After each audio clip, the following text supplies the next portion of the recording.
Do Marcos Lopes. Rogério, uma Alemanha fragilizada interessa a quem?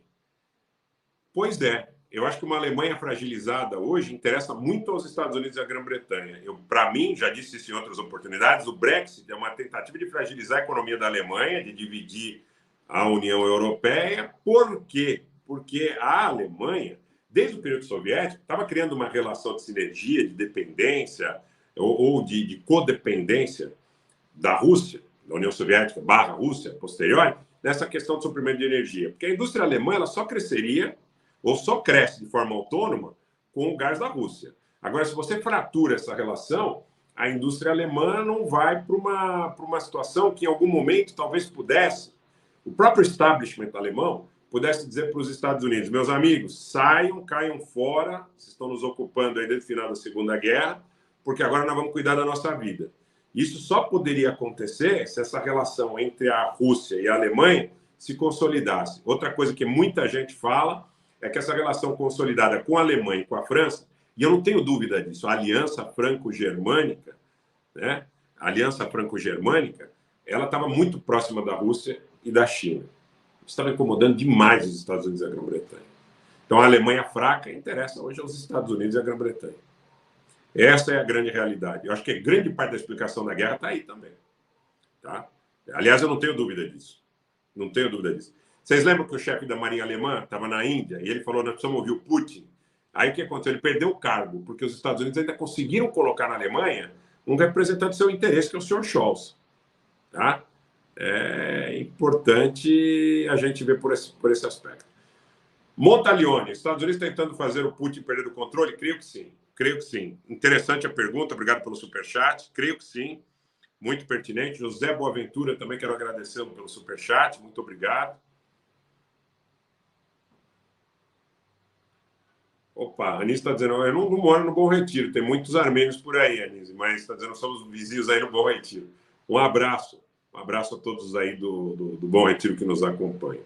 Eu acho que estão querendo, sim, fazer com que os russos percam o controle. Mas os russos não vão perder o controle nesse momento, pelo menos não dessa forma, eu acredito, porque, para eles, como a gente já falou algumas vezes, o período em que se resolve esse conflito, com o preço do gás lá em cima, eles estão com a chave do gás na mão. Ainda não existem soluções alternativas ao gás russo do jeito que os Estados Unidos imaginou que iria viabilizar. Tá? Então, é um mundo em transformação. Outro dia alguém me perguntou, mas o Azerbaijão fornecendo gás para a Europa, por que os russos não tomaram nenhuma medida de represália? Eu acho que essas coisas não acontecem do dia para a noite. Tá? Agora, a Rota da Seda, que envolveria o Azerbaijão por terra, ela, por exemplo, não é utilizada. Os iranianos estão utilizando da China para a Índia, do Irã em direção à Rússia, passando pelo Cáspio e fazendo a desvio direito. Tá? Porque as relações entre o Irã e o Azerbaijão não são lá essas coisas, apesar de alguma coisa ter acontecido, alguma aproximação ter acontecido e tudo mais. Da mesma forma, o Cazaquistão. Parece que o Tokayev fez uma graça, eu vou vender gás para a Europa para substituir o gás russo. Aí a Rússia falou, mas por aqui não vai passar. Né? E o governo do Cazaquistão, que foi salvo pela Rússia, lá em janeiro, quando começou aquela primavera ali, aquele movimento com os extremistas, o mesmo script de sempre aí dos extremistas que Turquia e Estados Unidos costumam levar para as regiões de conflito. Aliás, o embaixador da Síria em Moscou falou muito claramente, depois foi confirmado pelo presidente sírio Bashar al-Assad, que a Turquia e os Estados Unidos estavam levando esses extremistas para lutar no Donbás, ao lado dos ucranianos. Tá?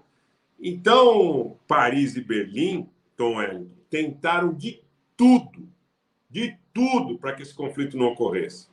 Vocês lembram que o Macron foi a Moscou, que o Macron foi a Kiev, que antes do conflito eles falaram, conversaram, reiteraram.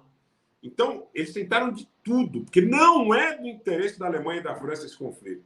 Não é do interesse da Hungria esse conflito. Não é do interesse da Europa esse conflito. Agora, vou dizer uma coisa para vocês. Por que isso acontece?